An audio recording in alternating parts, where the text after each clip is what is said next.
Courtney and Dennis Erb Jr. make their series choices for 2024, plus a Chili Bowl update and the real actual future for East Bay Raceway Park. Let's go.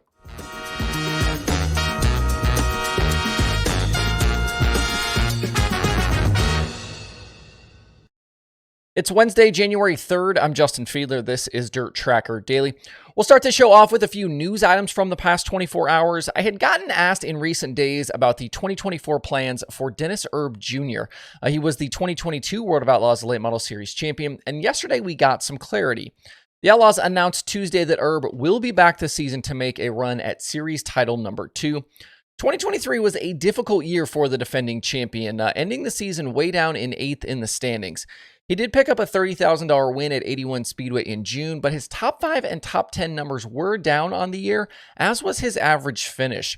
He was nearly 3.5 positions worse on average per night in 2023 versus the season before.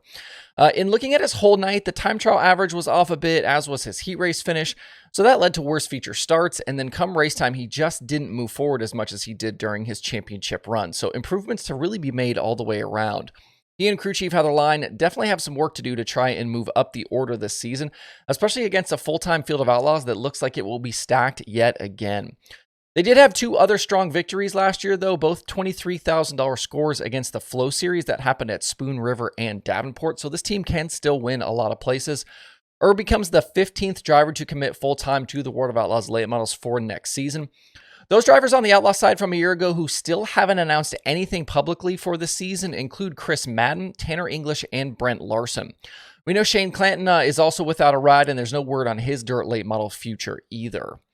On the sprint car side, we got the high limit announcement we'd been waiting on for a while, with the new national tour announcing yesterday that Courtney and the NOS energy drink 7BC will be their 16th full-time squad in 2024.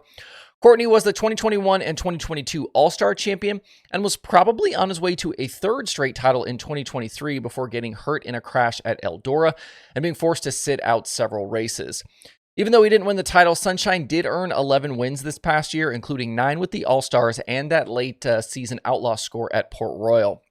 Once it feels like High Limit and the Outlaw fields are locked up, I would like to go through the kind of championship chances for all of the teams. But at the moment with High Limit, it's clearly Brad Sweet at the top, Rico Abreu a close second there, and I think Sunshine is probably in the next group that includes Brent Marks and Zeb Wise. These guys should be right in the mix, I think, for that first round of charters following 2024. We're still about 6 weeks away from the High Limit opener in February, and I think we'll probably creep a little bit closer to 20 full-time high rollers come East Bay. 17 right now sounds like pretty much a lock, but 18 or 19 I think is still in play. On the flip side, the Outlaws are at 11 currently, with at least 1 more still to commit publicly.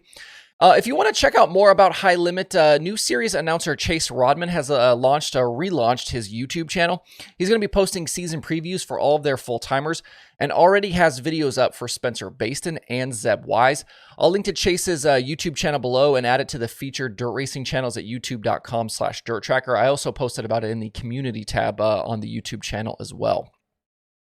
Speaking of East Bay, it sounds like 2024 will really be the end for the Florida racetrack. The demise of the facility has been a topic of conversation for several years now, but it's remained in operation, even amongst a lot of rumors and chatter that it was closing. No, it's staying open. Even when the track and the Lucas Oil Late Model Dirt Series announced here not that long ago the, quote, grand finale for October this year, some still question whether or not this track closing was true. But according to track promoter Al Varnador, starting November 7th this year, the 28 acres that East Bay sits on will officially change hands, and, quote, there will be no more East Bay Raceway Park. It will be another mountain of dirt left over from mining phosphate, unquote. If you are unaware, the racetrack borders a mining operation, which is what he's referring to, and that's who the track has been sold to. In a story posted at OutsideGroove.com, Varnador talked about the challenges of operating the track, especially during their weekly racing season. He told Outside Groove that they do well financially in January and February, but that they don't make money the rest of the season. He pointed towards the rising series purses and the lack of streaming revenue being shared with tracks as problems, and predicted that most weekly racing will be replaced by special events in the next 5 to 10 years. Not a lot of great positivity there from Varnador in that piece. You can see the full story about the track's end over at OutsideGroove.com. East Bay's Winter Nationals schedule starts January 17th and runs through February 17th. And that full schedule includes Top Gun sprint cars, Crate Racing USA divisions, UMP modified, Lucas late models, high limit sprint cars, and 360 sprint cars. So a busy Winter Nationals coming up at East Bay. The track's final regular weekly season will run March through October. As we creep ever closer to the Chili Bowl, the entry list has swelled yet again. Cars will be on track this coming Sunday for a full practice day before racing gets going officially on Monday with the first of 5 prelim nights. At last check, that entry list sits at 360 cars, and we now have prelim night lineups set and available to view over at chilibowl.com. Those lineups will probably continue to kind of move and shift a bit over the next few days as cars get added and things kind of get settled there. If you're going to be playing in any of the Chili Bowl pools, those should be out soon as well. Keep an eye on social media for those links and details. The kind of traditional Chili Bowl pool seems like it's kind of fallen away a little bit, but there's been a couple of others that have kind of popped up and replaced it. So if you want to play the pools, there are still opportunities out there. Entertainment purposes only. That's just me covering my butt. Don't forget to, if you are playing the pools, grab a month of DIRTRACKR Plus for just $4.99. That's $4.99. I've got all of the Chili Bowl feature results back through the very beginning of the event. So the entire history of the Chili Bowl feature results is in there.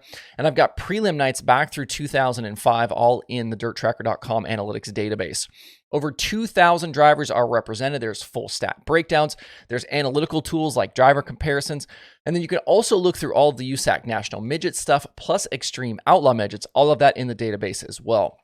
With several big-time guys not racing, the Chili Bowl this year, when we talk about Kyle Larson, Rico Abreu, Christopher Bell, it feels like there are fewer locks these days for some of those Chili Bowl picks, so the research that you're going to do is going to be key in making the right selections.